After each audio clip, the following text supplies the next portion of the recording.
this is the thing. It can be fun, right? Like dating can be a fun time, even if it doesn't look the way you thought it would, or timing isn't happening the way you would imagine. I have to like take a step back and be like, I can enjoy. They're just dates. Yep. And sometimes it's fun to go on a date.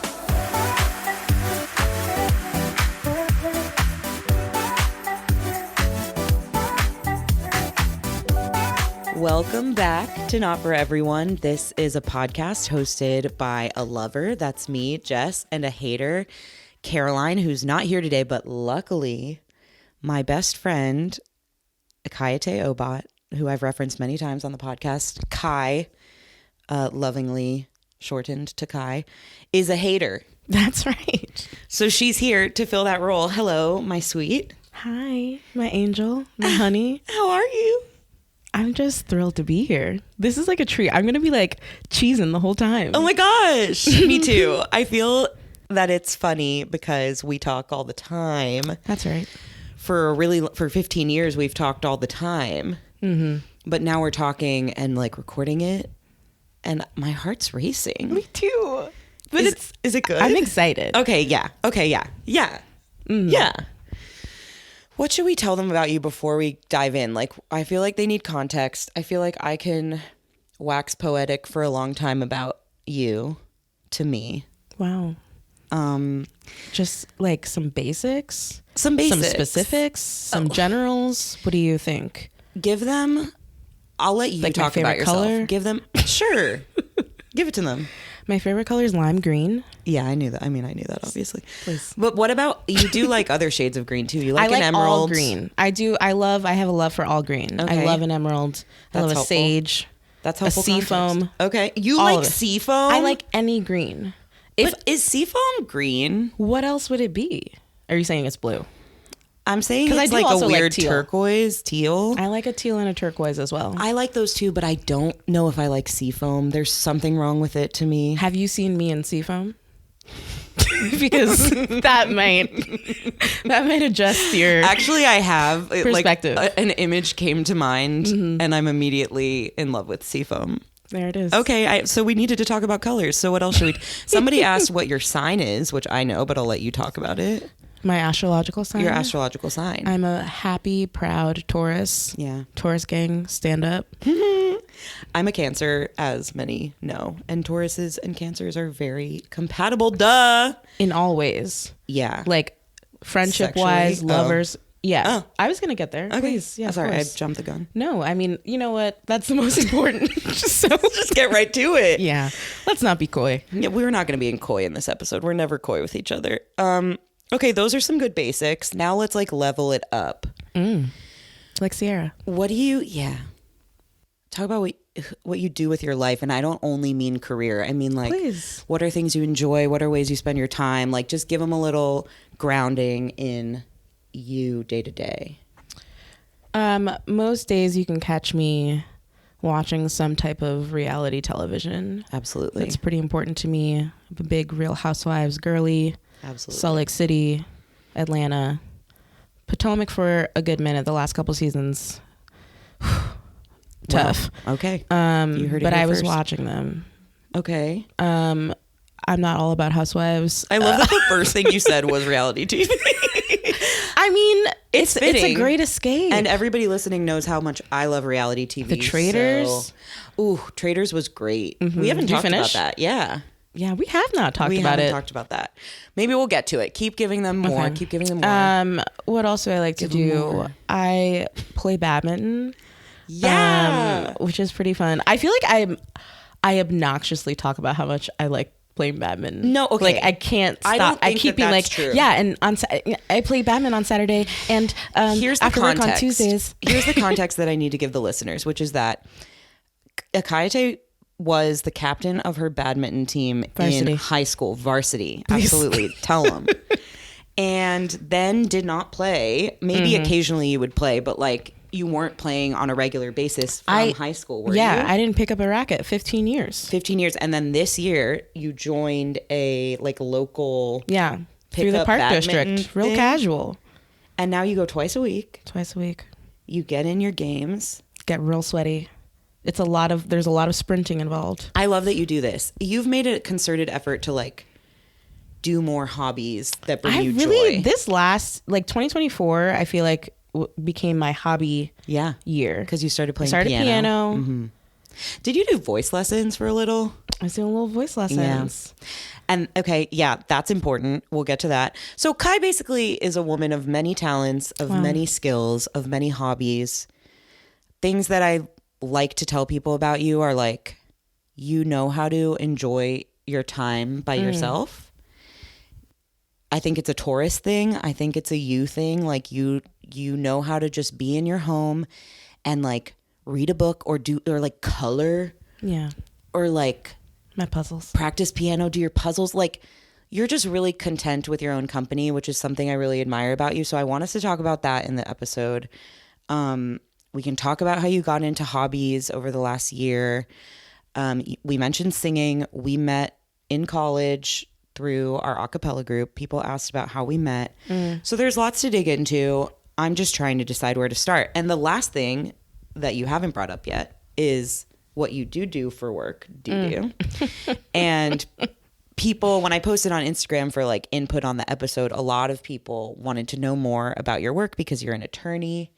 You represent people in Chicago who are seeking an order of protection or trying to get divorced, trying to get, custody is the more known term, but now it's allocation of parental responsibilities, which is dumb because who wants to say all of those words? Nobody does. We had a word for it. Yeah, but custody seemed too like, I don't know. They changed it like right before I started practicing. So like when I was a law student, like I would just say custody real casual, like, and then I think they changed it like in 2016. But that's really weird. I did not know that. Okay. Because I guess you're not supposed to say that like you have like possession of, but you do still say you allocation have who has primary possession, but it's like you're trying to divide who's making decisions about like extracurriculars and what school they're going to and religion. And so they want it to be more about the responsibility than about like ownership of the kids. Okay. Yes. Okay. Interesting. Okay. But at the end of the day, somebody's going to be the primary parent. Somebody's going to have the kid most of the time. Right. We all know what's going on. It all comes down to the same thing. Yes. And a lot of the people that you represent have been through all of our trauma. Yes. All of our clients are survivors of domestic violence or sexual assault. Most are low income. Speak different languages. Like translation services is a part of it. Yes. A lot of our clients' first language is not English. So we do also have different areas within our agency. So we have our family law department, which I am the leader of. I was going to say ruler. It's crazy. No, I it's had to actually take a moment. I was like, oh my god. It's actually very fitting because we talk about on the podcast that Caroline, and Abby are the monarchy. Caroline and I refer to each other as brother king. They talked about this. Abby and Caroline did an episode together last week. Fun. And they talked about how Caroline and I call each other kings.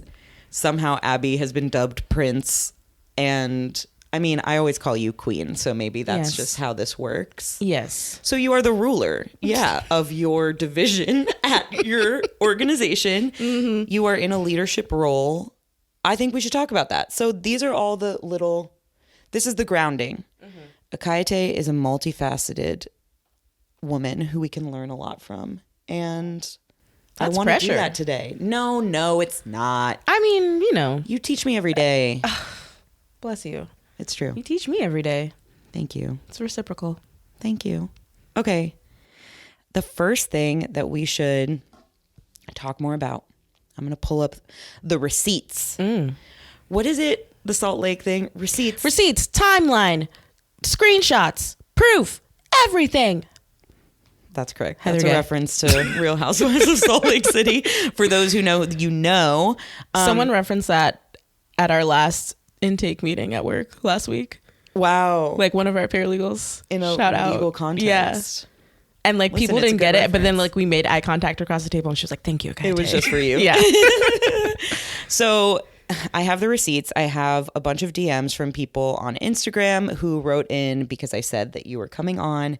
They've heard a lot about you. There was a lot of excitement. A lot of people just being like, oh my gosh, we've heard so much about her. It's like exciting to meet her. And I think a good place to start is just the story of how we met and how we became friends. And I want you to tell it. Okay. So I can just like swoon and feel special. Okay. It's wild because there are not a lot of folks on this planet where I can remember how I felt when I met them. You don't care about them. Like you care about me. And genuinely I was thinking of like, who else can I remember meeting? And my paternal grandmother, when I met her in Nigeria.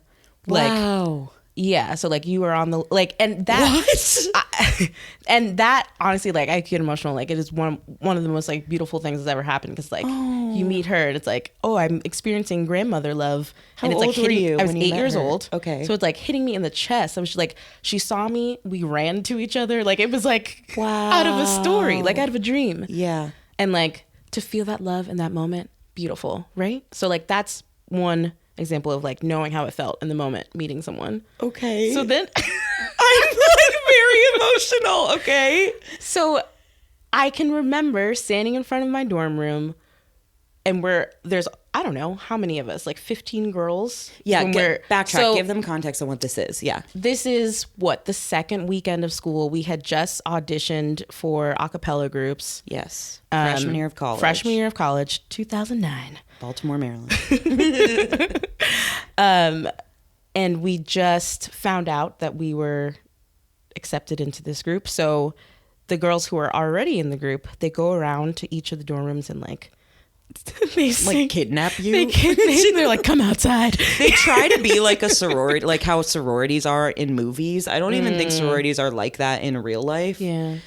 But you know, a cappella girls don't know what sororities are like. It's like a separate cohort of people a lot of the times. But we feel like it's our sorority. Totally. Which is, its own beautiful I think thing. they were trying to be like, oh yeah, it's like it's House Bunny or whatever. We come and kidnap you and initiate you. Right. So it was like our initiation night, but it was just all, it's all for a performance. So they come and get you.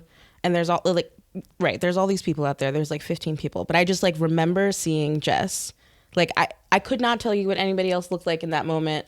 I just remember seeing this cute human and just my heart, I was just like, I need to be friends with this cute ass girl. Like she just, her little bob and her little face and her little happy little excited energy. I was like, this is an energy that I like something about, I was just like, I was so pure. I didn't know anything then. Pure. But like I didn't know, obviously I didn't know that meeting you. Yeah. But like there's something about the energy where I was like, this is, I felt comfortable need to be around this immediately. human.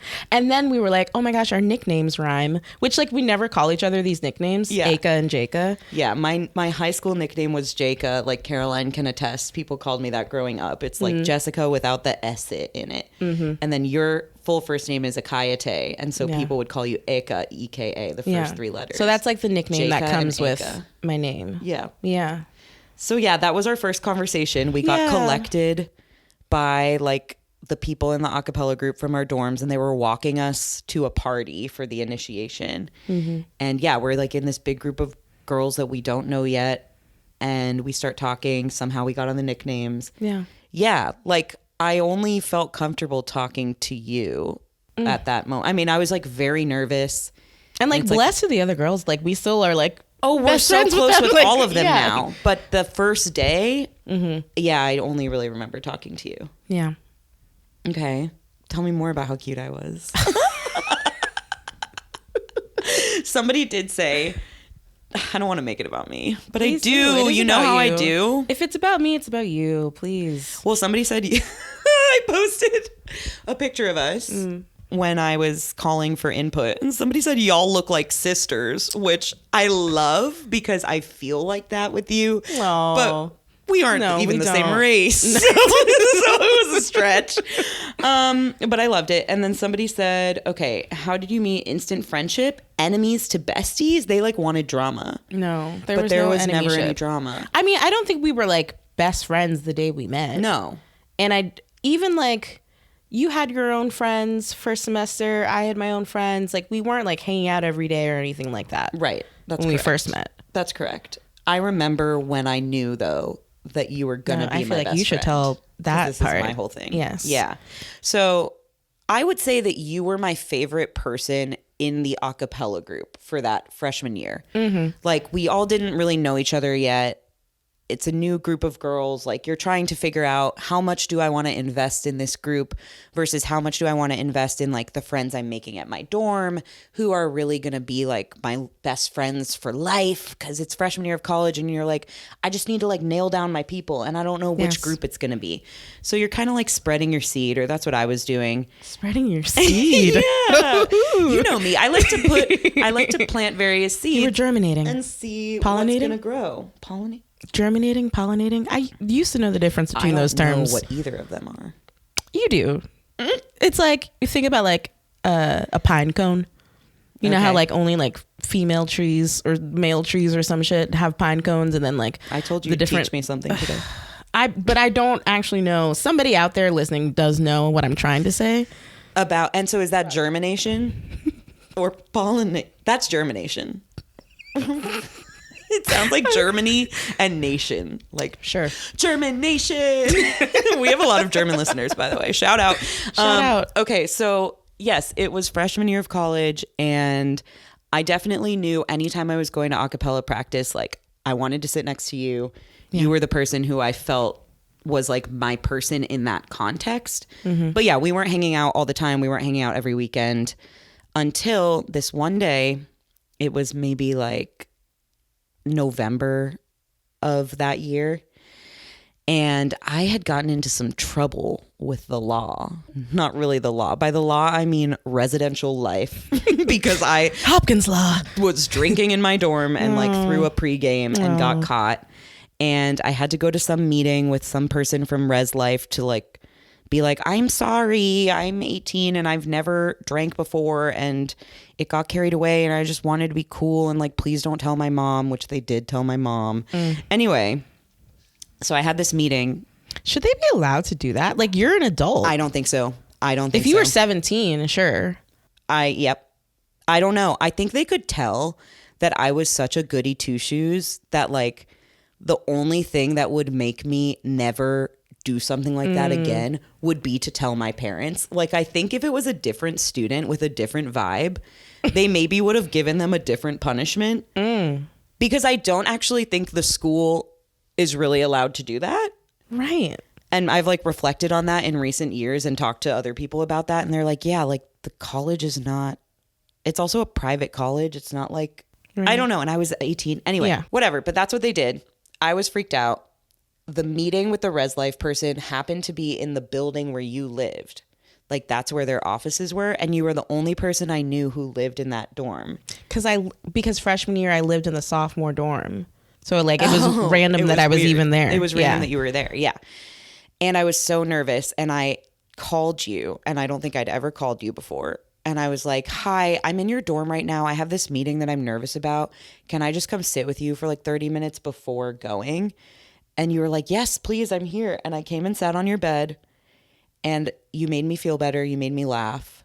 I opened up to you about this thing that I was like in trouble for that I was kind of ashamed of, which I should, all college students are experimenting with that stuff. But I came from such a like strict upbringing where I didn't do anything bad.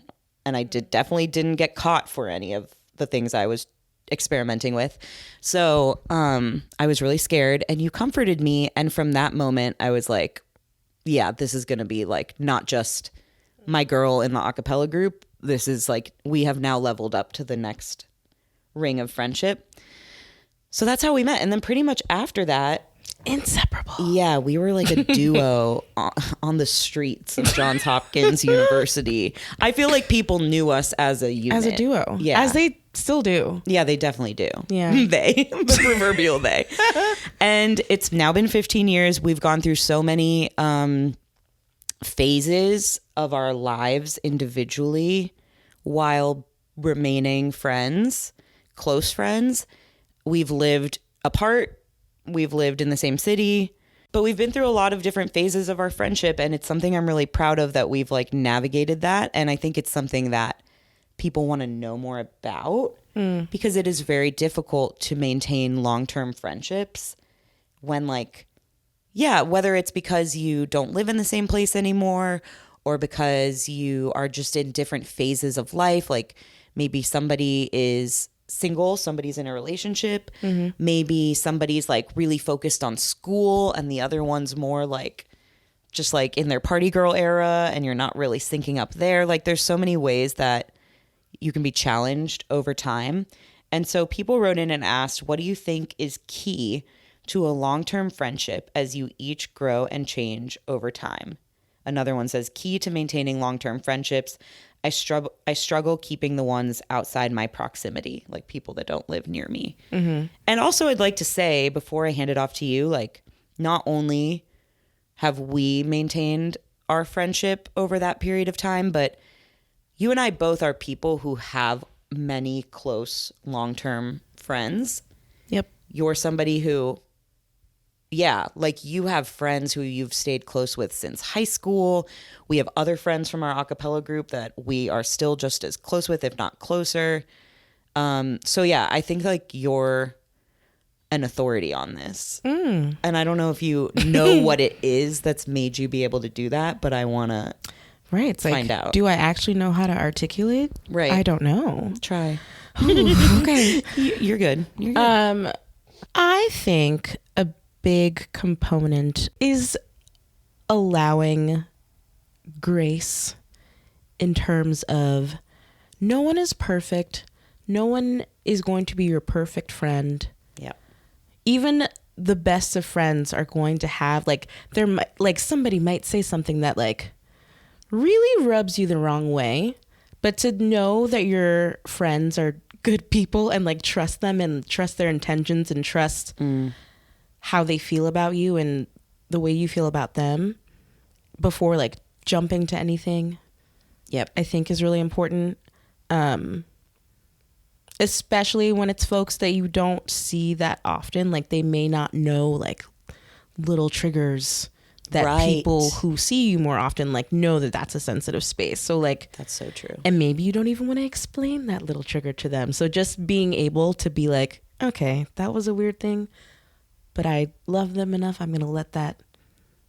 I feel like I'm not being that specific. No, I understand exactly what you're saying. It's giving people the benefit of the doubt. Yes. But I think in order to do that, there does need to be a level of like trust, like baseline trust established based on time.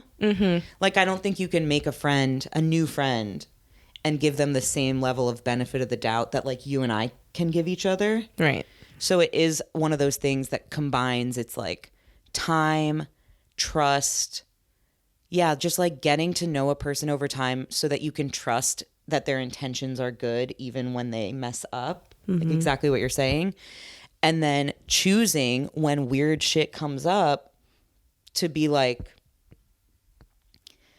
okay, I'm just going to let it pass. Like people wrote in and asked about conflicts that we've had and like, has there ever been a big fight? Or like, can you talk about how you've resolved conflicts? I think I'll speak for myself and then you tell me if you feel differently. I think there's been periods of like discomfort or like uncomfortable things coming up, short periods. Yeah. But I think that uncomfortable things have come up in our friendship over the years, or like things that just like rock the boat a little, or you're not sure how the other person's feeling about something. But I don't think we've ever had like a fight or like a big conflict that we've had to like resolve unless I'm forgetting something. And I think part of the reason for that is what we're talking about, where like if something happens and I'm like, oh, like that kind of felt weird.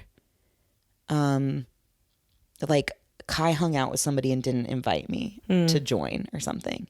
Like I think a younger version of myself could have been like a little sensitive about that, a little bit like, oh, like they're hanging out without me. Like, do they still like me? You know, like an insecurity.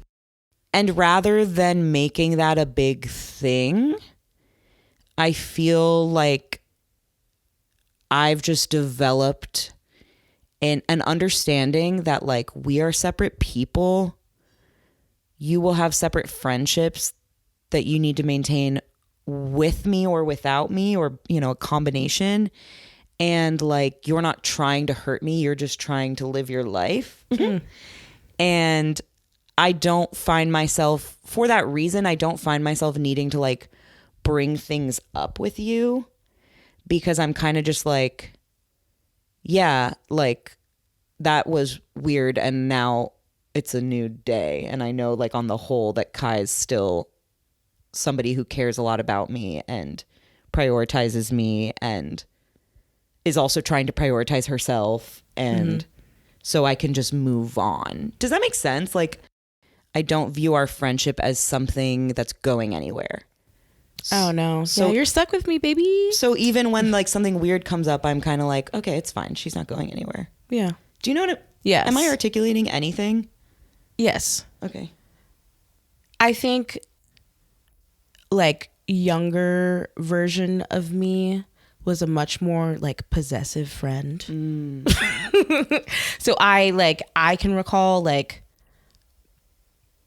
many moons ago being like, oh, like she has other best friends, and like meanwhile like so did I, of course. Yeah.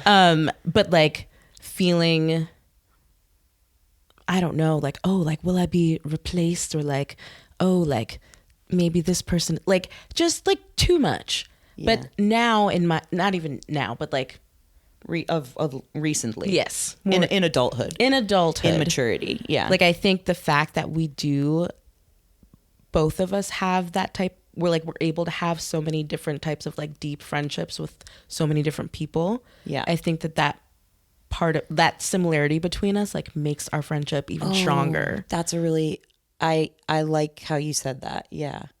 I think that's true. It's like, because we both maintain a lot of really close friendships with a lot of people. Some of them are shared people. Some of them are separate people.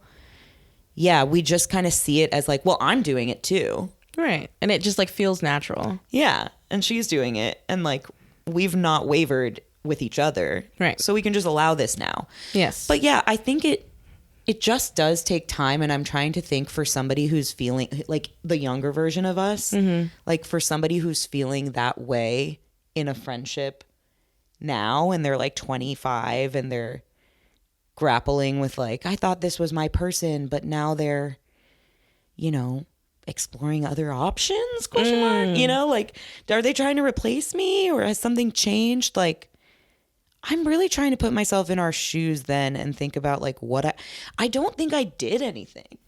Right. Like, I think I just allowed it to feel weird and then like kept going. Right? Did we ever have to talk about this that I'm not remembering? But that's a thing though. I feel like we did, but like it was such a long time ago. You remember though? Yes. So tell me about it. I like was a weirdo and like wrote you like an email and was like, I remember using the phrase snow globe because I said, I feel like I put our relationship or like our friendship in this like little perfect snow globe, and like I like it could get like shaken up. And like, I don't know, I like use some like weird ass like metaphor. You're a writer. She's a writer. And like, I kind of remember this, but I still don't really. But because it was How old were we? Oh. Like, were we still in college, or was it It might after? have been like right after college. Yeah. Okay. Yeah.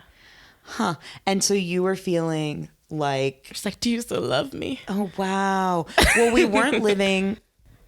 That was our first time, like, not living in this, like, knowing each other and not living in the same place, I think. Yeah.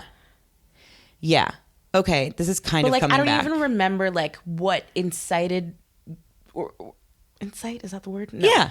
Like, Triggered. why I even, like, what triggered you? wanted to say something. Yeah. And, like, really, like, what was even said. I just remember the snow globe. The snow globe. Oh, but, wow. Like, I wonder if I still have that like, email. and we, like, talked, and, like, it was fine. So like, did we have a fine. phone call then after that, I don't know. or something? I don't or did really I just respond to the email? how we resolved it, to be honest. But there's some tea here. Okay.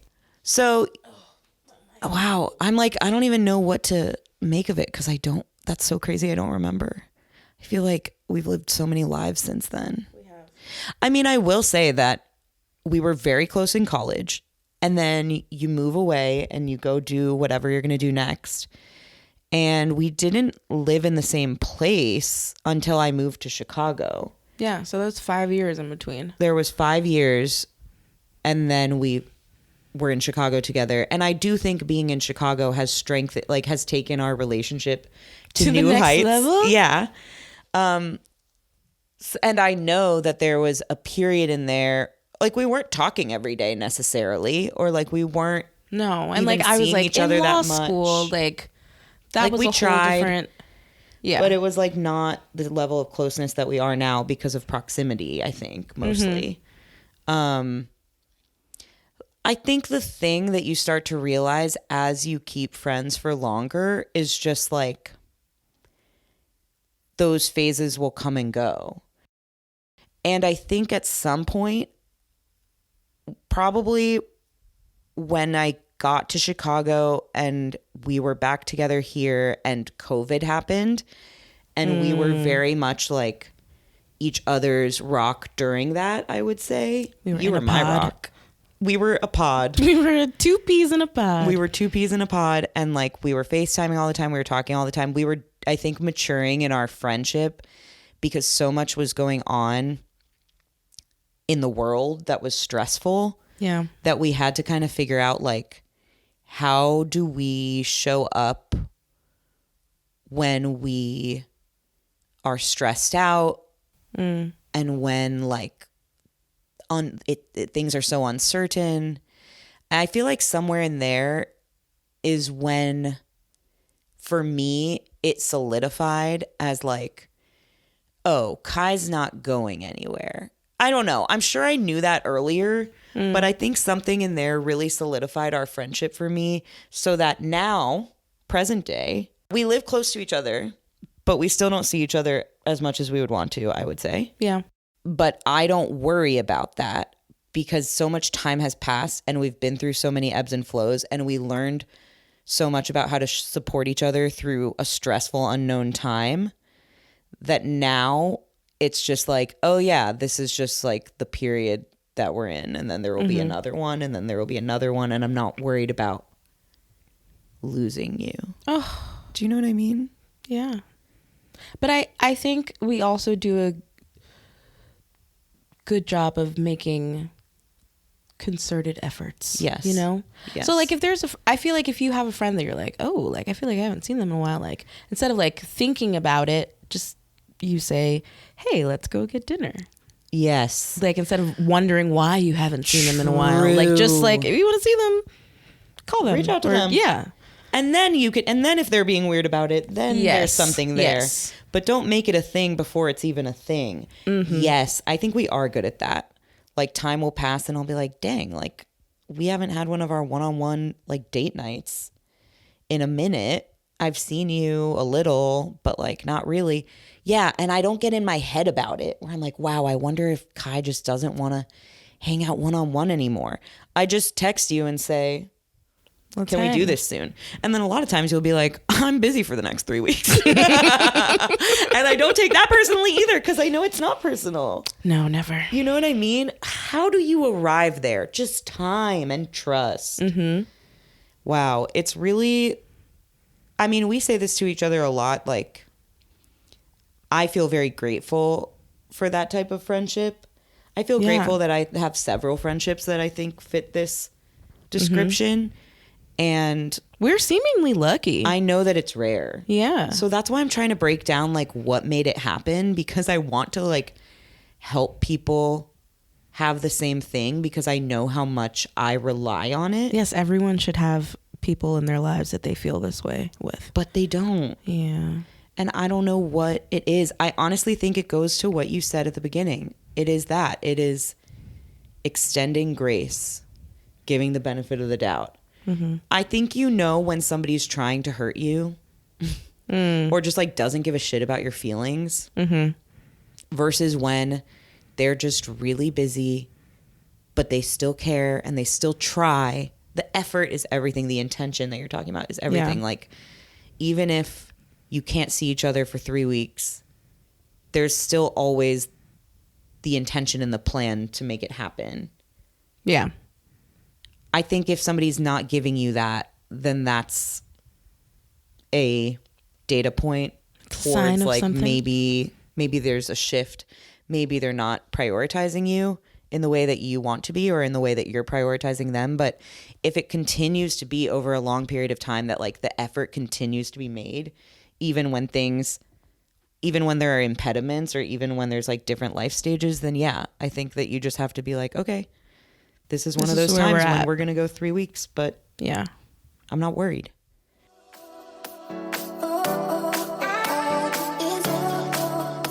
Spring has sprung, and even though I know that it's like the fake out that always happens, if you live in a cold place, then you know the February-March fake out is real, and I am expecting snow in like 3 to 5 business days. But for now, spring has sprung, and it makes me feel like I just want to go on my walks and eat my salads and make my food at home and sub potatoes for sweet potatoes and just do all the stuff that makes me feel good. And it's working great so far. The last couple of days have been peak. That is where Every Plate comes in. You guys know I love a meal subscription service where they send you all the ingredients portioned out. I don't have to think about recipes. I don't have to think about grocery shopping, especially on the weeks when things are super busy and not even my personal chef Ryan is available to make me dinner. I can just turn to my Every Plate box that's delivered right to my door and find healthy, delicious options that feel like restaurant quality or like the same thing that I would be getting if I were to order on DoorDash or something. We made these like pork taquitos that Every Plate sent us a couple weeks ago, and I'm still thinking about them.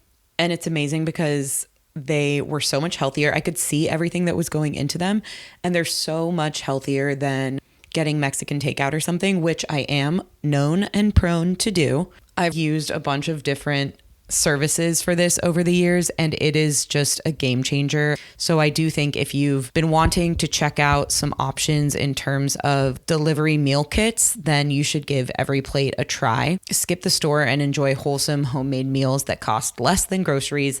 Start with 50% off your first box with code NOTFOREVERYONE50.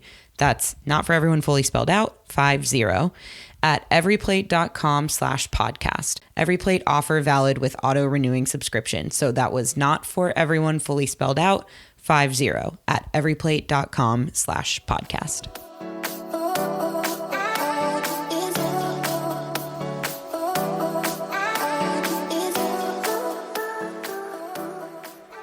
Okay, here's something. Somebody wrote, maintaining long-term friends, frequency of hangouts, we kind of touched on this, how to keep in touch, picking when to tell them about something important. I think that's interesting. Yeah. Do you think that means like important to your friendship, or important to like something individual for you? I think we can talk about both. I don't know what they mean. Okay, for the first, important to the friendship, I think there is a benefit to being upfront and transparent with your friends if there's something that's bugging you. Yeah. Like I know we just spent a good chunk of time talking about like, oh, let it go. We let things, I think it's, if you're not there yet with somebody, because you didn't let it go 10 years ago, you wrote me the email. Yeah.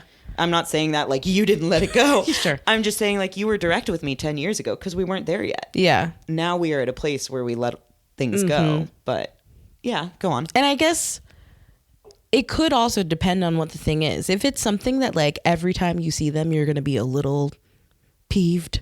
Right. Then like you got to talk about it. Color your experience of them. Right. And that's going to shift your whole, if it's going to shift your whole dynamic.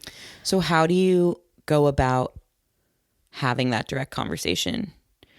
Do you say, I want to talk to you about something? Can we find a time?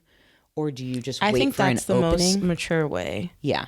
Because I think I have in the past like sent someone like a long text, and I just, in retrospect, that's just never the way. I have a rule against sending long texts at this point in my life. And I think to anyone ever. Yeah. Unless it's like me being like, la la la la, like listen to the stupid thing that just happened. Right, something funny or like something like dramatic. They're like, I need to just not dramatic and like something weird just happened. And like a man just like winked at me on the bus. Yeah. But like if I have an issue, I feel like I shouldn't be sending you a big chunk. Right. Yeah. Just message. In the middle of the day whenever you're ready to send it. Right. I think you got to say, hey, I wanted to talk to you about something. Like, could we find a time to talk this week or something? Yeah. And like, yes, that is a scary text to receive, but I think you'd rather receive that than it either be like, they never send it and then you sense that something is off. Yeah. But the person create stuff in your head about it. Mm-hmm. Also, if somebody texts you like, hey, can we find a time this week to talk about it? And you're too anxious to wait till Thursday, you can always be like, yeah, I'm free tonight. Can we talk about it tonight? You can just try to rip the Band-Aid as long as they're available. You know what I mean? Because I do get really anxious if I receive that type of text, and I'll be thinking about it and stressing about it for the days that come until that conversation happens. I'd rather just have the conversation sooner. But I agree with you. Like, that is the right way.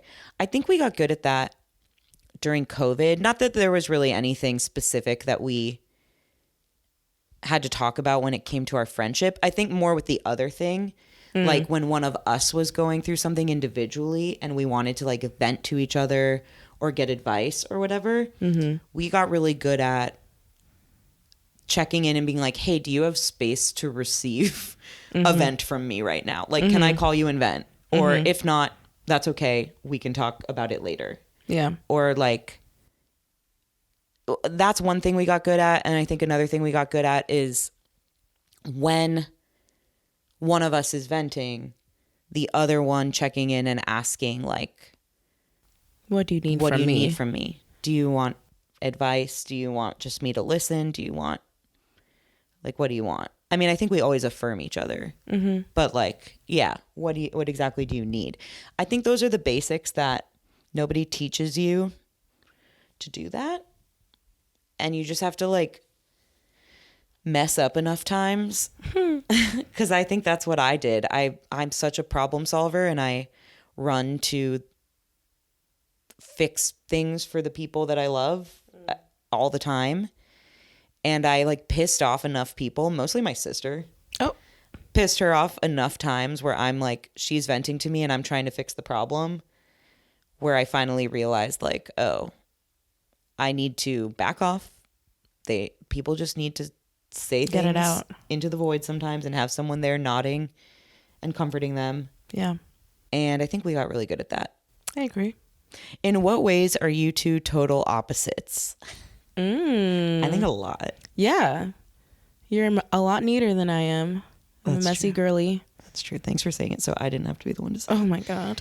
Can you imagine? She's a messy freak. I think you're better at confrontation than I am. Oh, wow.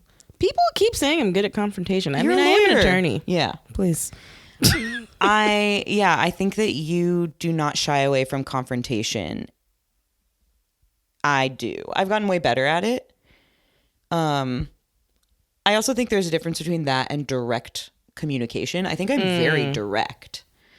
But I think, yeah, if I sense that something is going to like create conflict, then I don't. I like wait a long time to have that conversation or do that thing or have that confrontation.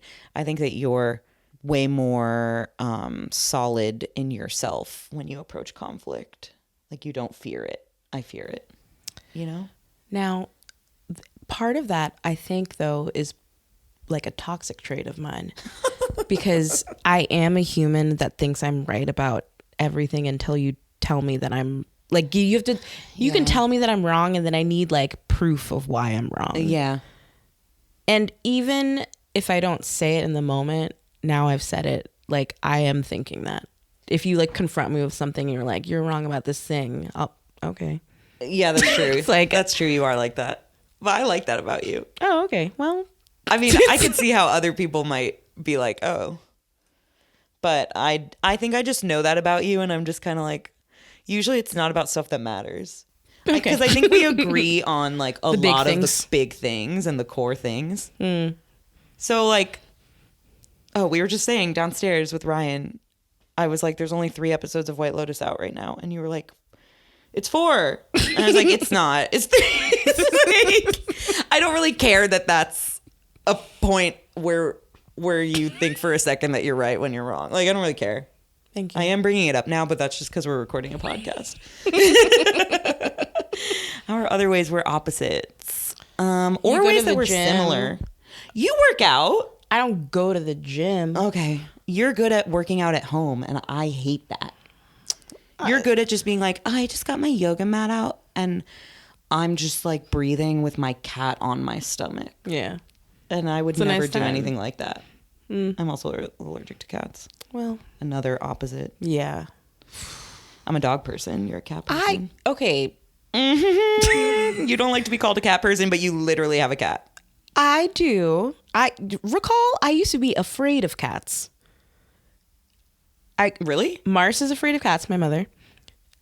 Evelyn, R.I.P., grandma, afraid of cats. They pass it down generation to generation. Okay. I was afraid of cats until law school.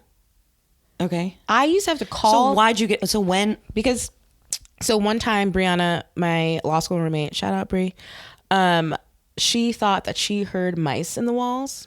And she was like, we should get a cat. And I was like, you know what? I'd rather have a cat in this home than have mice running amok. And now I'm starting to think maybe she didn't hear mice in the walls because I never saw She just wanted any cats. proof of And she knew mice. that would get you. And so we got these kittens and they were the size of your hand, just very cute. little tiny babies. And I cried when I saw them because they were so cute and so small. So, but I used to be afraid the year, maybe even that same year, because we got them in the summer. One time I saw a cat downstairs in the hall. I had to call Brianna to come get me. yeah, you do have a lot of these things. Like you I have fears. I have a are lot afraid fears. of birds. But I'm not afraid of dogs. I you love know, a dog. Somebody wrote and was like, defend us. They were like, I'm afraid of birds too. Defend us. What do you want to say for them? I'm going to say that we're correct. We're correct to have the fear. Because an animal that can fly, that has talons and a beak. You make it sound scarier when you emphasize, when The- you articulate talons. It has and sharp beak. things poking out of it. Right, right. They will Like fly. a cat. Yes, but a cat's going to curl up and wants to just go to sleep and eat and maybe have the zoomies a couple times. You know? It scares me when they have the zoomies. They're not flying around. They might as well be. I recall I was attacked by a pigeon.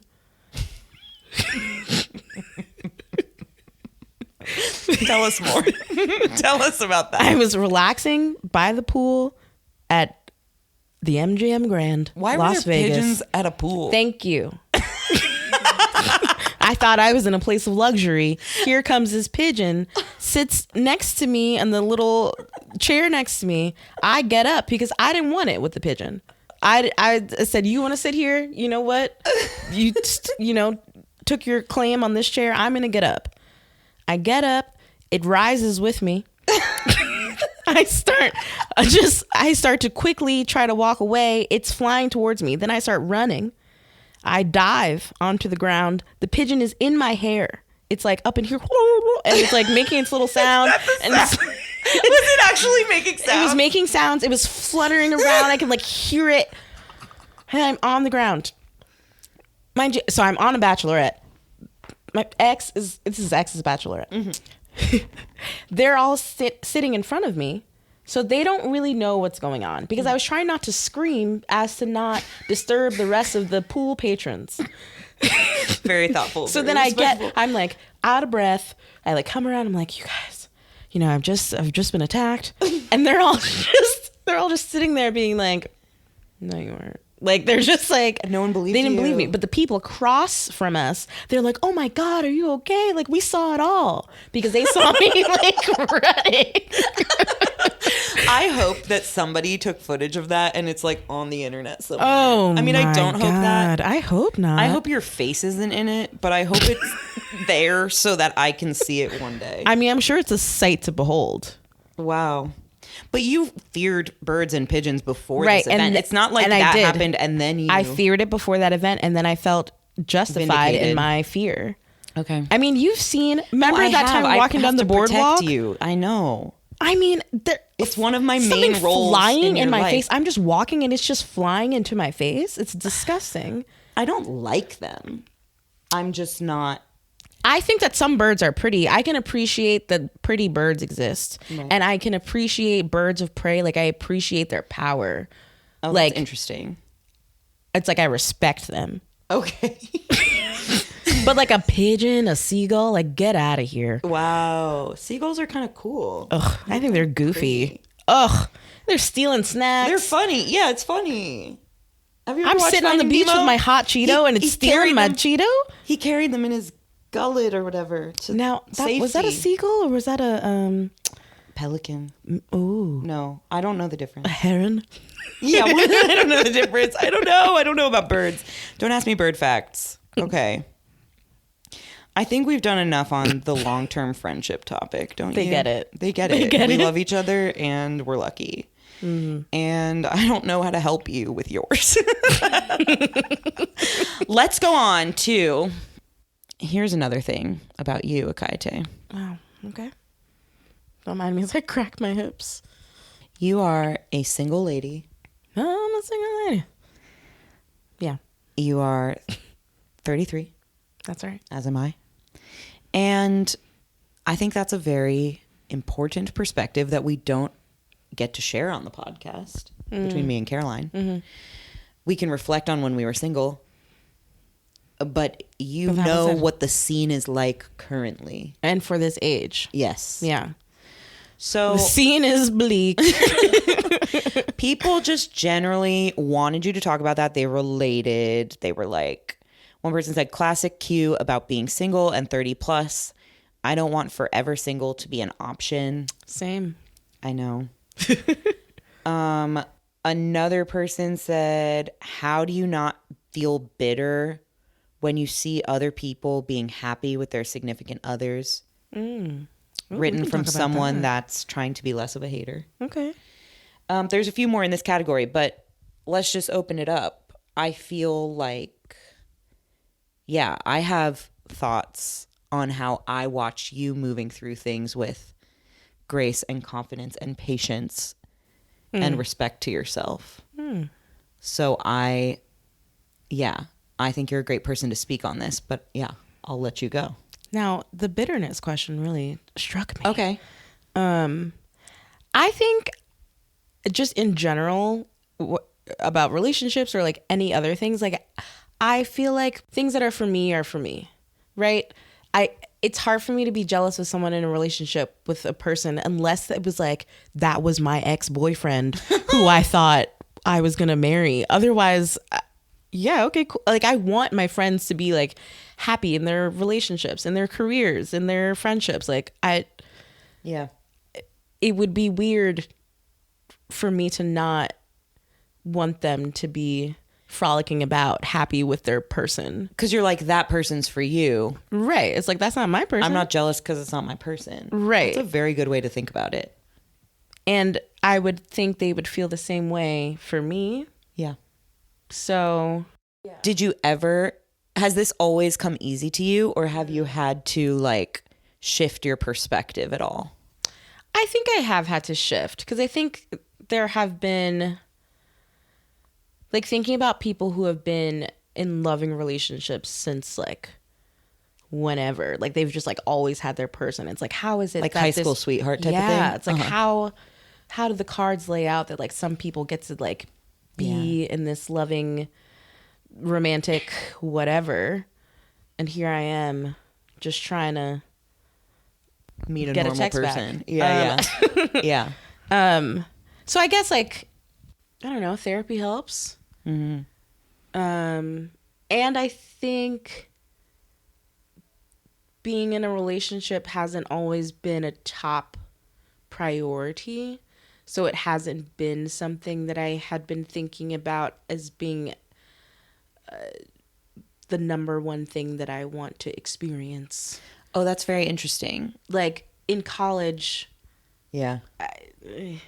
I mean, I went on dates with people and like had little. Oh, I guess I did have. I did have some relationships. You had some stuff going on. I had some stuff going on, but it wasn't. I don't know. You didn't think of it as like serious long term. No, you were just like having fun in college. Having fun in college, and then what? I took off a couple years and was in AmeriCorps, and then like living with my parents. So like I wasn't trying to like, I don't know. You weren't like in a setup where you could seriously date as an adult, like living on your own type of thing yet. Correct. Okay. And then going to law school, I feel like I was back in the same scenario, which is like, I'm just trying to get this degree.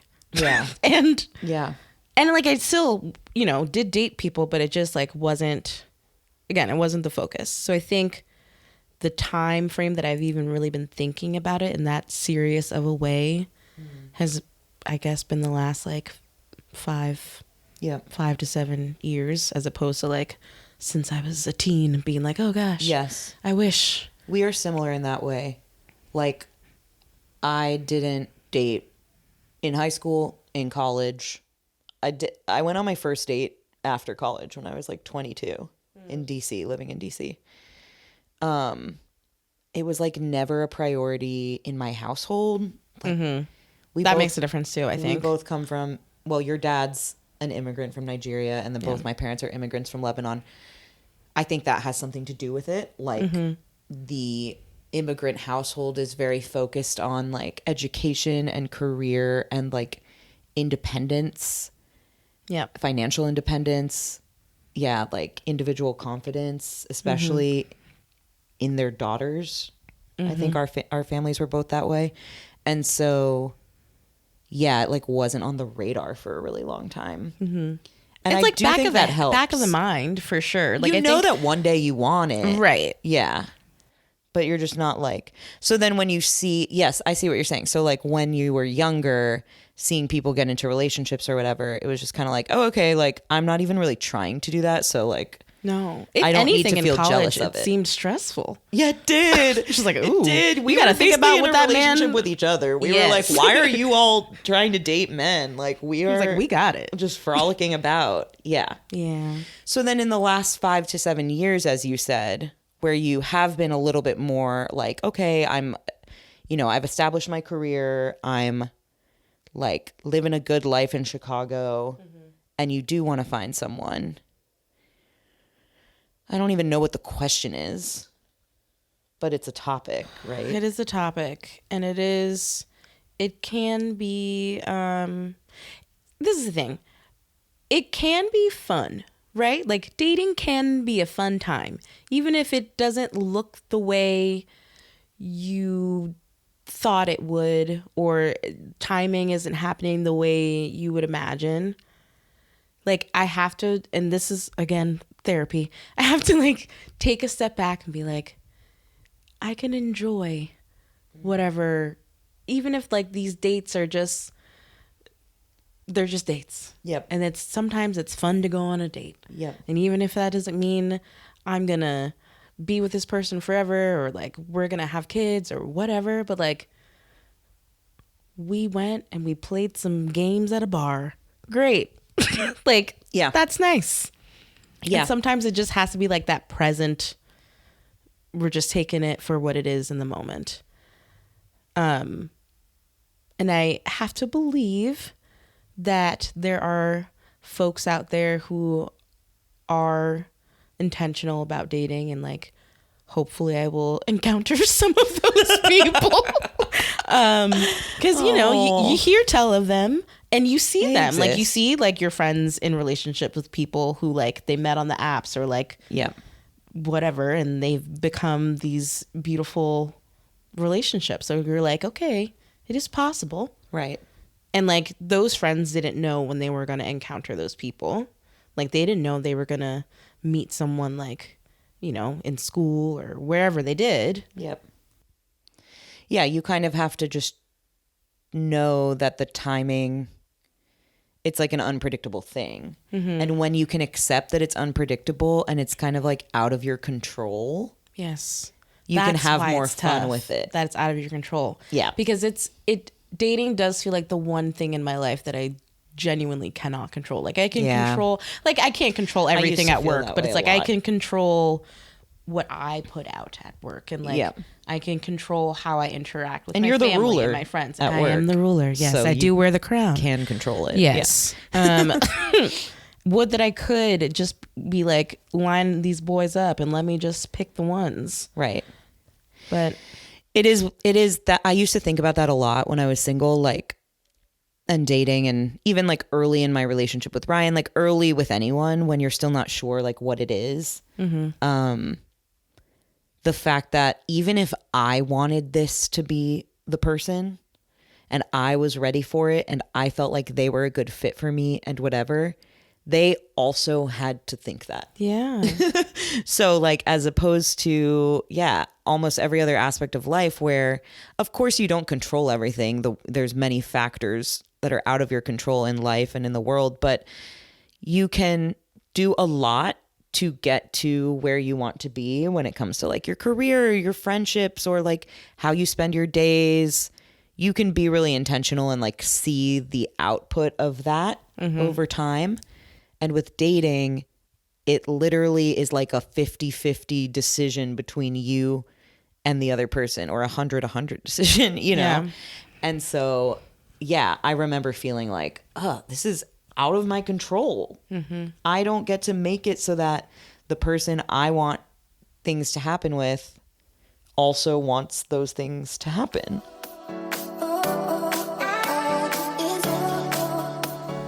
I have an announcement, Kooks, and this is something that's been building for a year plus. I have officially replaced every single one of my bras with Skims. I have not gotten there on underwear yet. I think Caroline is there with the underwear, but my priority as a 38 double D bra size that is prone to sweat and rubbing and discomfort and digging in, and I don't know, sometimes I even get like scarring from bra straps that are too tight or just not working for me.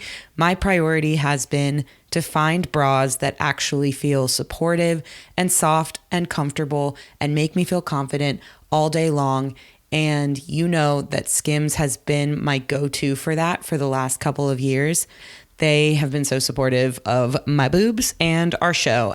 My new discovery that I'm obsessed with from Skims is the Fits Everybody t-shirt bra.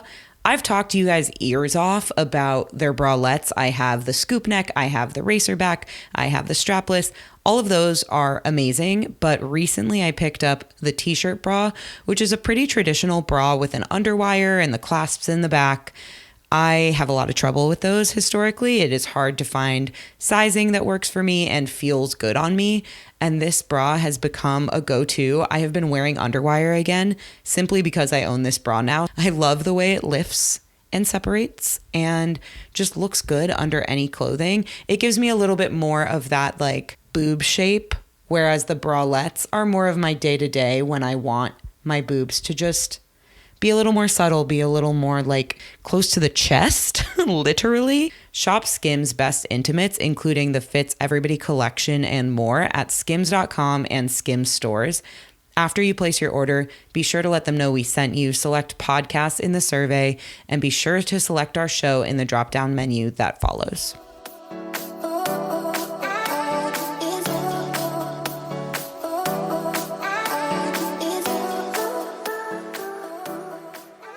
What are your most recent thoughts as a single, hot, desirable, talented, intelligent catch of a 33-year-old woman? Like, what's like literally current day Kae feeling about dating? You have a roster. So that I think helps you. Got a little 2-man roster. They're hustling out here. That's right. I think I feel a little impatient sometimes because I am enjoying the fun that I'm having, right? Like, and that's nice.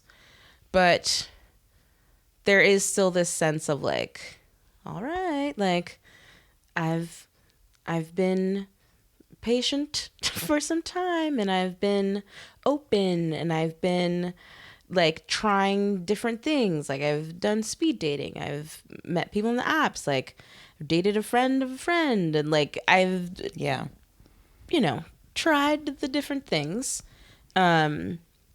You've met people at bars, like you're outgoing. Like, I'm a bubbly little girl. Like you've signed up for badminton. Yeah. Meeting people.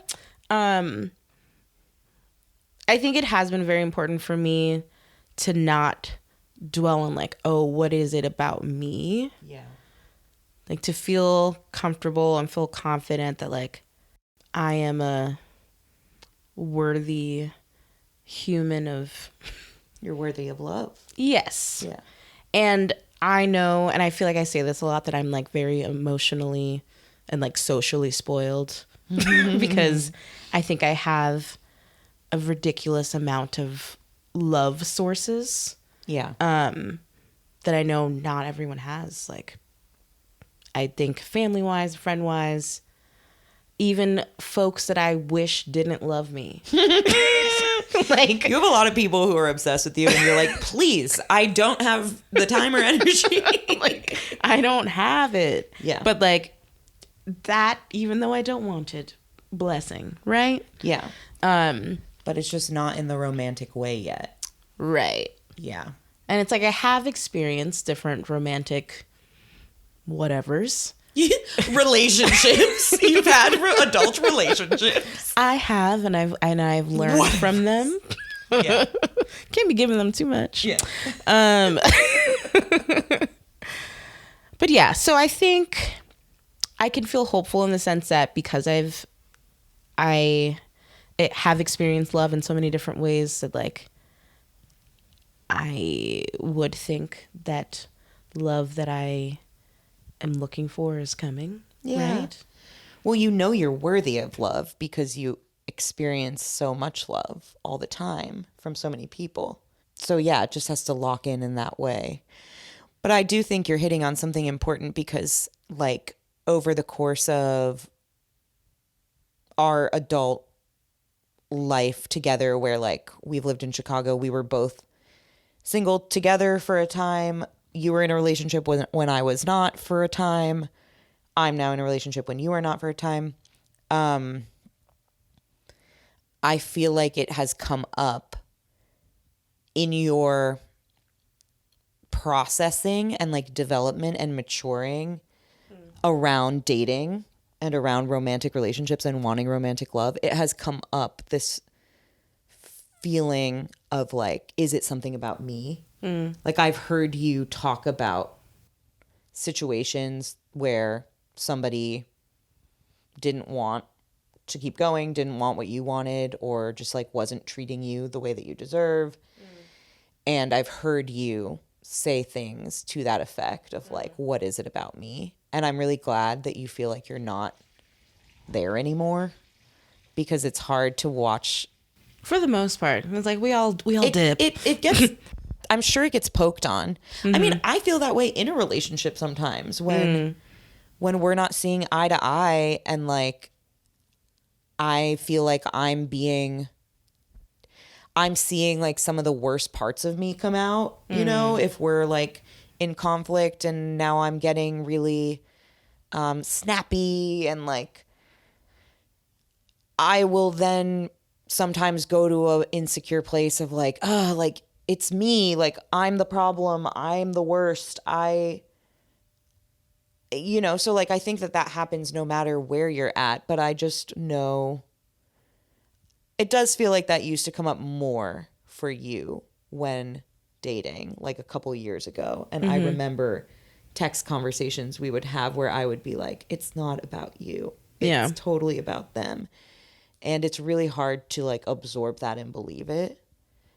Do you have thoughts on like what made you get there or get closer to there?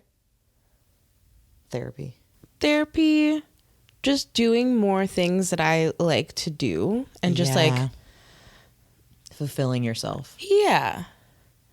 Like if there's a fun thing that I want to do that sounds like it would be a cute date, And I think I've been trying to pull away from like saving stuff for dates. Yes. You have been doing that, and you've been doing a great job at it. Thanks. Even though on Friday you went to my favorite restaurant alone without me, and I like would have met you there. But I'm happy that you did something on your own. Whatever. That's nice. We'll go back. But yeah, you have, I feel like about a year ago you made that an intention, like To date myself? you were like, I want to go. I have all these places that I've like pinned that I want to go to, and I don't know, what am I waiting for? I should take myself to them. Yeah. And I have a great time. I'm great company. So how do you have a great time when you go out on your own? Like, and did that come easy, or did you have to get comfortable with it? Like, what was that process like? Because people write us about that, and I think somebody wrote in with that question. Let me actually find it. She said, what are some of your favorite solo activities trying to take time to be with myself? Heart. I also am a creepy like people watcher. That's the best part. So if that's something that you enjoy, you can really lean into it. So where do you go to people watch? Like, what are the best spots? Just like a corner? Just walk outside to your nearest corner. Any corner. I have been finding just like going to a bar for a little cocktail, and I like bring my book. I'm like a little sweet little baby nerd, and like people like are really intrigued by people that read books at the bar. It like is intriguing. People are gonna come up and be like, "Oh, what are you reading?" People like, talk to you? Yeah. Oh. Yeah. It's kind of fun. Is it usually women? No. It's dudes. It's a mix. Wow. It's honestly a mix. Okay. Which is nice. That is cool. Yeah. I like that. There's something. Okay, hold on. Because you literally sit at the bar. So Yep. you're like chatting with the bartender.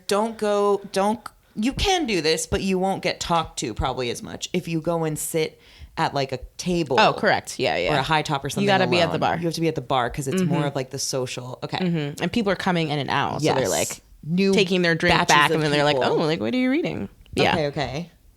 Cute. That's a good one. Now that it's getting nice out, just like going to the park, going to, I don't know, where else do people go? Or not people, I guess it's me. That's what we're asking about. We want to know about you. And we want to know, like, yeah, how do you make that not feel weird? So a book is a way? For sure, a book. I mean, just know that no one is looking at you and being like, that loser sitting there by themselves. Like, if anything, I think they're looking at you being like, that's cool. that's cool. Yeah. Yeah. Yeah. Like, she's confident to just go and sit. Right. You're just hanging out. Place. I wish I could do that. And you can. Yeah. People asked, they were like fascinated and in awe about her work. If she could share something about why she chose it. Somebody wrote, how do you balance work life? I'm super interested in law, but always overcommit myself. Yeah, I'm considering going to law school. Do you regret it? What's your work-life balance? I say only go to law school if you really, really, really want to be a lawyer. Sometimes people go to law school because they're like, I don't know what else to do. I guess I'll just go to law school. That's insane. Not worth it. For sure, not worth it. So many things you can do. Yes. If that's your reason, then Do not do it. think about literally Anything everything else that exists. I have so many friends who are lawyers, and it's like, it's a lot. It is a lot. And there are many different directions you can go in your law practice. I mean, I knew going into law school that I wanted to do something that was helping people, you know. She's so noble. A noble queen, noble ruler. I would never be, or I guess I can't say never, but I would think I wouldn't really be prompted to do work at all unless it was like, oh, like I'm helping someone who otherwise like wouldn't be able to get this help. Otherwise, I would prefer to be a princess in a castle. Well, of course. So You don't dream of labor. I do not. But I you don't have a labor. dream job. But you work really hard. Okay, I wait, do. talk about that. Hold on. That's huge. That you don't have a dream job. I sure don't. I know that about you. I'm not saying, I'm not. Oh yeah, I'm but not stopping it's weird. I'm oh yeah. I'm saying that is something I believe is revolutionary that more people need to hear about. So I can't believe it's not the norm. I don't know. Well, you know what? I can believe we live in a capitalist society. We gotta make money so we can eat and take care of our cats. Right. But I don't dream of it. It's not my, when I think about what I want to be and accomplish in this life, I don't know that it's about work. And I also think that because I kind of rose in my career quicker than I anticipated, I'm like, oh, I did it. Like, I'm good. I can retire. Yeah. I'm like, okay, cool. Like, I think starting out at this job, sweet baby attorney, fresh out of school, like, I was like, oh, like, maybe one day, like, I'll be legal director, and, like, 10 years from now, like, we'll see. Right. Like, cute little, wide-eyed whatever. And then now I'm doing it, and I'm like, okay, what else is there in this life, Yeah, like, you may have romanticized what that would mean about you. Yes. And now you're there faster than expected. Yeah. And you're like, it doesn't really change much about me? No. I mean, obviously there's a lot of development that's happened and you learn from it and whatever. You make more money, like all these things, but like... And I think I've grown a lot through my work. Whether or not I want that to be something that defines me, like, I think things within it have been defining for me, if that makes sense. Yeah, like navigating certain problems and dynamics and stuff like that. 1,000,000%. Okay, I think we're going to wrap up pretty soon. Oh. But I want to do a little thing where I'm going to ask you to give me hot takes on various topics that were submitted by people and that I thought of as well. Your take can be quick or it can be long. You can make it whatever you want. What if it's not hot? They're never hot. Okay. Yeah. Okay. We'll start with one that came up at the beginning of the episode. Reality TV. Love of my life. Okay, great. That's not a hot take. It's more people should enjoy it. More people hate on reality TV and they think they're above it. Say it. And they think, oh, it's all scripted. This is not a reflection of real life. You're not watching it. You haven't really, or maybe you haven't found your brand of reality TV. Yeah. But I do think that there is an avenue of reality TV for everyone. I totally agree. I also know, because there's been like articles about it, that people who watch reality TV are smarter. Of course they are. There's like an emotional intelligence aspect that you learn through watching reality TV, and you get to comment on and you get to talk to your friends about. Like, that is why I watch reality TV. I love to watch the intricacies of like people meeting and dating and like, oh wow, this connection was missed simply because of like the way that person communicated this thing and the way that this person heard it. Like that is, and then they told their friend, and then it goes through the what is it called? Grapevine? Yes. Yeah. And next thing you know, somebody's throwing plates at each other. Okay. Cereal. Oh, my take. It's a dessert. I just went, yum. Cereal is dessert. Or any cereal that's good is dessert. And if you're eating any cereal that doesn't taste like dessert, why are you eating that? Right. What's the point? Tell them how you eat it specifically. My favorite cereal is Cinnamon Toast Crunch. I like to eat it at night for dessert with a very freezing cold cup of milk. So I'm going to put a mug of milk into the freezer and I'm scraping it out. For how long is it in the freezer? About 40 to 45 minutes. You put milk in the freezer for 40 to 45 minutes before you want to eat the cereal. Correct.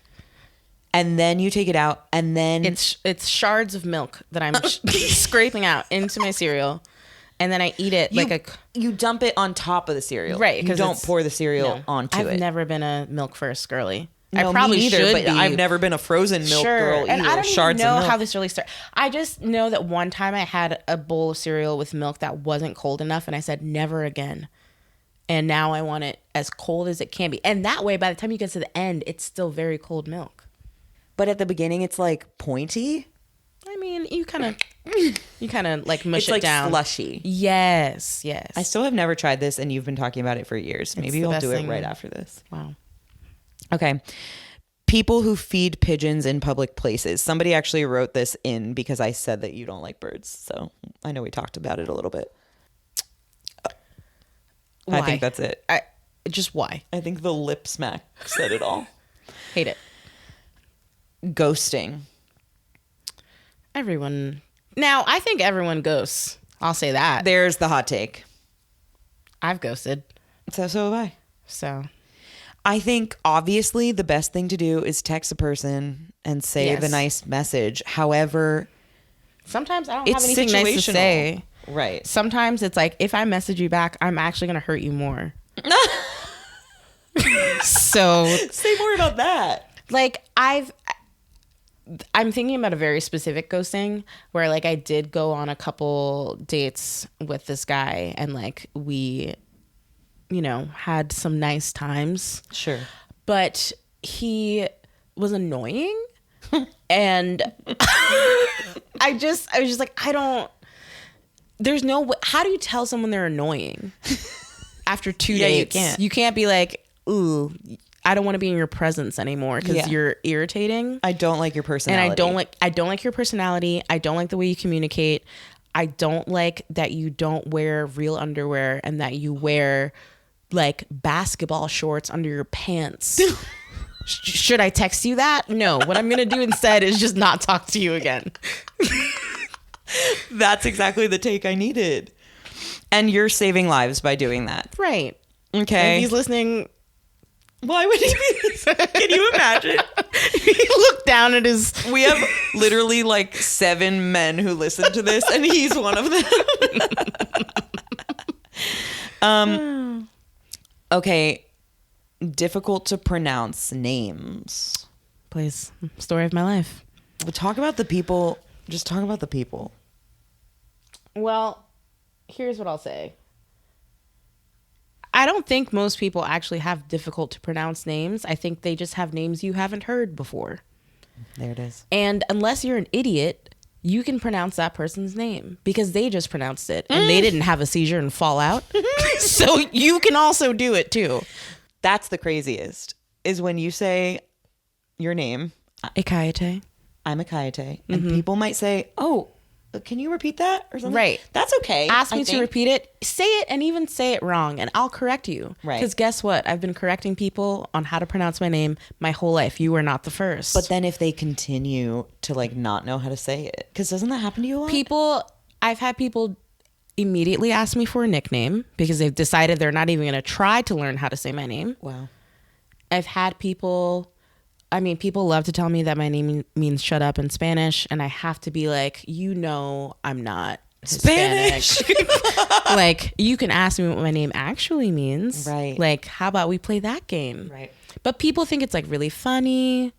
At like this like big age, like people in their 30s are like, haha, your name means shut up. And it's like, oh, that's so dumb. What would you like me to say back to you now? Yeah, what space are we in now? I'm imagining a person when I first introed you at the beginning of this episode and I said, this is my best friend Ekaette. I call her Kai, whatever. I'm imagining that a person at that time wrote a comment on YouTube being like, oh my gosh, her name means shut up in Spanish. And now we're here at this part of the episode. Delete your comment.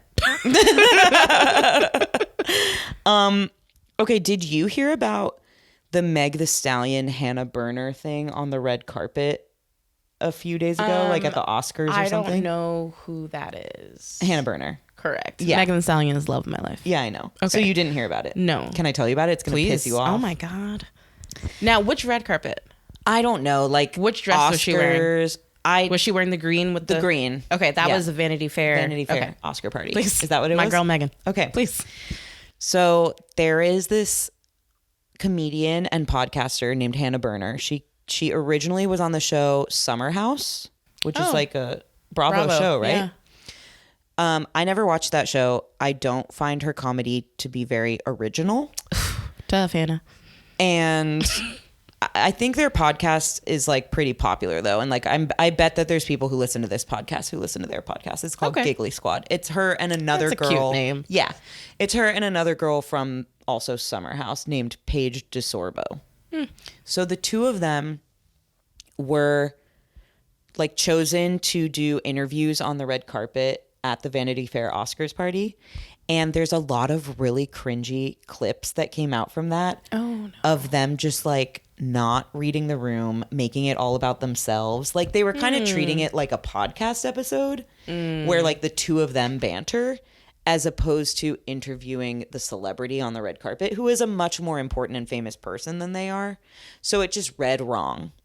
Specifically, there was one moment where they were talking to Meg Thee Stallion, and Hannah goes like, oh, like, I love your music. I love it so much. It just makes me, I listen to it when I just want to fight someone.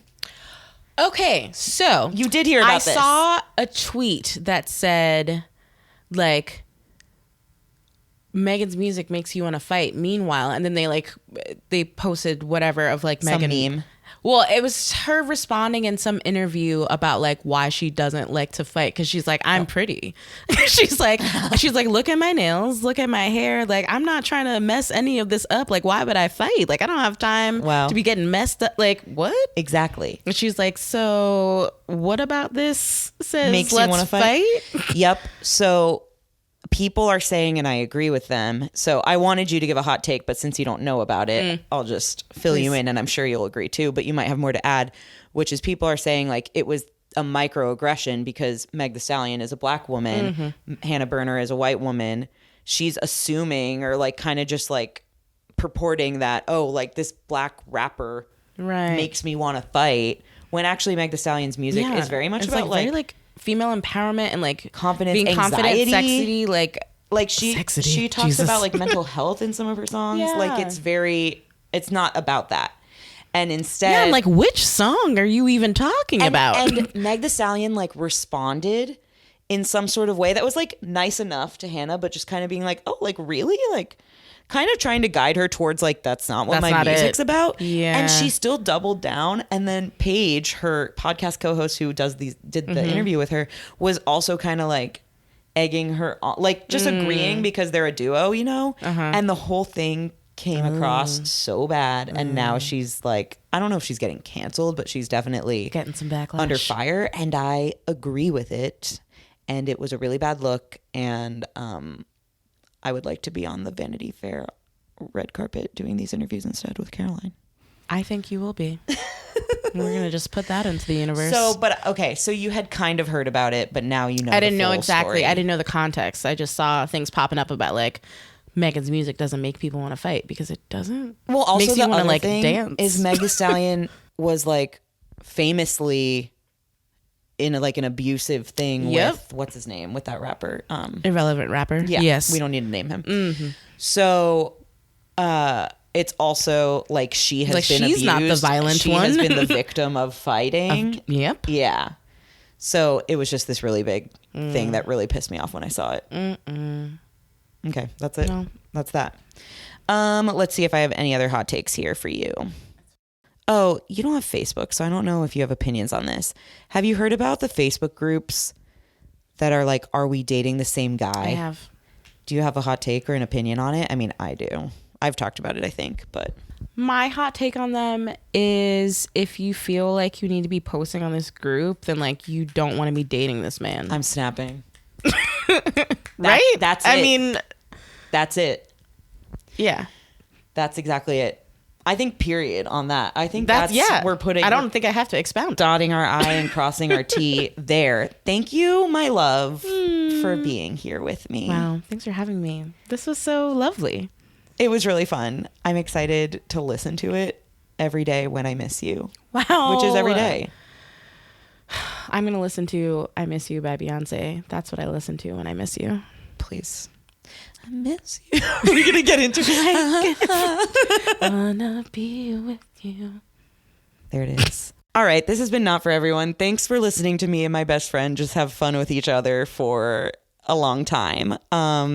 If you want to find Kae after this episode, I think the best way is actually just to support her work, her organization. So Kae, maybe I'll let you talk about that a little bit. Yes, so I work for Lifespan. It is a domestic violence and sexual assault social service agency. It's a nonprofit. We have a few different practice areas, 3 different legal practice areas. So we have immigration law, and then we have family law, which is the department that I work in. And so we're helping survivors of domestic violence and sexual assault get orders of protection, helping them to get divorced from their abusers. We also have a human trafficking department as well. We also help out with, I'm just going to say custody because that's what people know it as. We also have counseling services for our clients and for their children, and criminal court advocacy. Amazing. And it's based in Chicago. And you can go to the link in the description of the episode. We'll drop it in there. If you'd like to show Lifespan support, you can donate. It would go straight to the work that Kae and her team are doing to support folks who need it.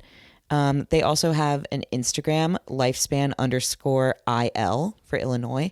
If you want to follow them there, they announce like opportunities for donation, events in Chicago. Like they have a gala every year that is a big like donor event that I've been to before and is really fun. You get dressed up and you get to support a cause, hear some great speakers. So they do a number of different things in the area to that end. So definitely check them out and support them if that's something you're compelled to do.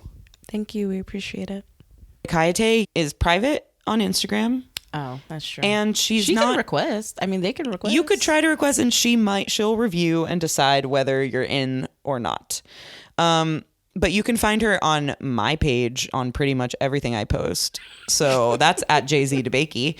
And you can follow the podcast on Instagram at not4everyonepod. We've been dropping some cute little tidbits on there. Caroline's really good at those reels. Yeah, go watch them, go share them, go like them. Caroline and I will be back together next week. And is there anything else? Do you want to say anything else to the people, to the kooks? Oh my goodness. I'm just happy to be here. Thanks for allowing me to be in this beautiful space. Thank you for creating it with me. Wow. You're so cool. You are too. Kisses.